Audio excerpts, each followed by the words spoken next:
So here I am on this beautiful spring day in Castle Douglas to have a wee explore of Carlingwark Loch, and it's absolutely fascinating history. Come along with me.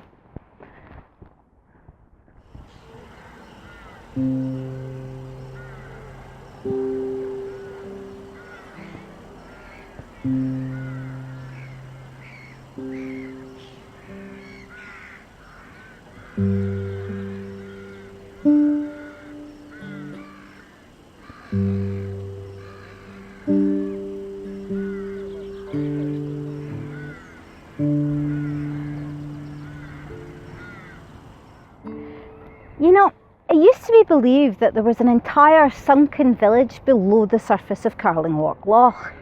A village with not one but two churches, in fact. It was said that on stormy nights you could hear the church bells tolling underneath the waves. What's fascinating about this story is not that it's true, but that it has something of a grain of truth to it. Enough of a grain of truth, in fact, to see why people may have believed it. In the 1760s, the local sheriff, Alexander Gordon of Kilvennan, decided to partially drain Carlingwark on account of the marl that was to be found in its bed. It had already been partially drained by a slipway underneath the Buchan Bridge, and that was when the marl was discovered. Marl was, and still is, used as a fertiliser, and has been since the times of Pliny the Elder, who talked about it in his writings. It's rich in calcium carbonate, is good for improving soil structure and decreasing soil acidity. It was used extensively in the British Isles in Alexander Gordon's time and was normally mined close to where it was to be used. At the time, there was a distinct lack of serious roads in the Stewartry.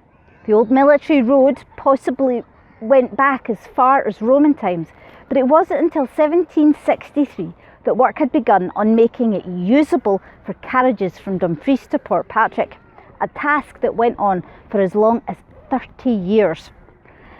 This lack of roads made improving the Stewartry's farms and villages a much more difficult task. Still, there was a great drive towards land improvement in those days.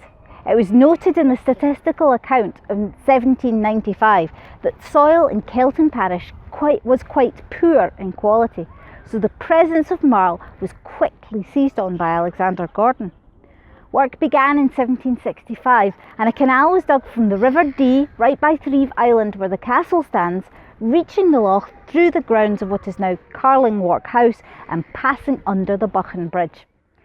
Not only was it used to expose the marl, but it was then used to transport the marl in flat-bottomed barges up Loch Ken as far as New Galloway, so it could be distributed to the farms of the Glen Kens.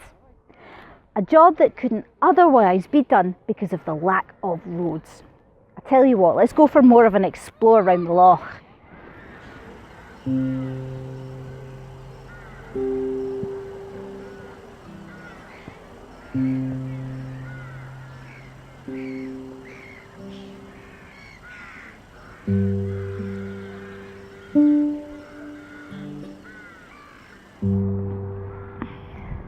The canal lowered the level of the loch by about 10 feet or just over 3 metres and cut down the size of the loch by 400 acres.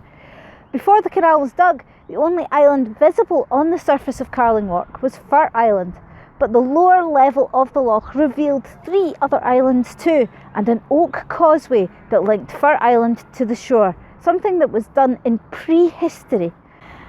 These causeways were a good defence for Crannog dwellers, as they could be easily cut if the Crannog came under attack.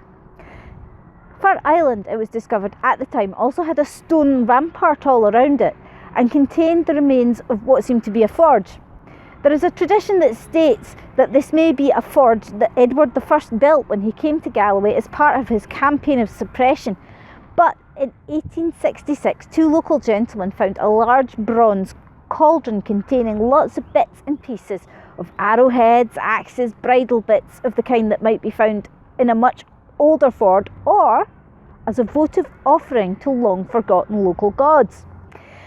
The latter theory was given some credence when an archaeological expedition to the island failed to find any traces of the forge, although locals say the archaeologists themselves damaged the site. The objects inside the cauldron date from between AD 80 and 200, and many are Roman in origin, making it more likely that it was a votive offering than the scraps from a medieval forge. The cauldron is now in the National Museum of Scotland. Other bits and pieces were found in and around the loch too, including a sandstone axe head that was donated to the National Museum by Alexander Gordon himself. But it was Ash Island that was really surprising, because it turned out to be an entirely artificial island built by driving logs into the bed of the loch. This was how crannogs were made. These prehistoric island houses were relatively common in Scotland. And it wasn't the only artificial island. There is a smaller one adjacent to it that was also clearly artificial and constructed in the same way. I tell you what, let's go for another wee walk round the loch.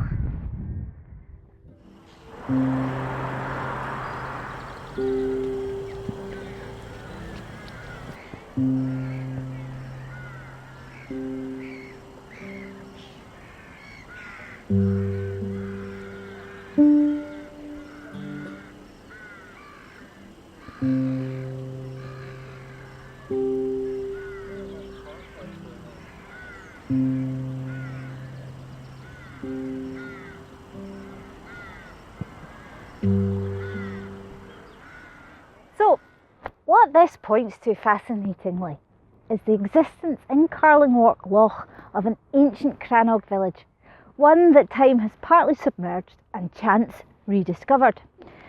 There may not have been any church bells tolling under the loch. We can put that down to overactive imaginations on dark and stormy nights. But there was indeed a village beneath the waves of Carlingwark Loch, waiting patiently for its secrets to be discovered. And what about the Marl? Why did they stop mining it and let the loch flood back to close to its original size?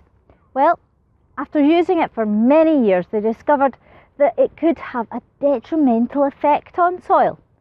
Modern science tells us that while Marl is rich in calcium carbonate, it lacks magnesium altogether, and many crops need both to thrive.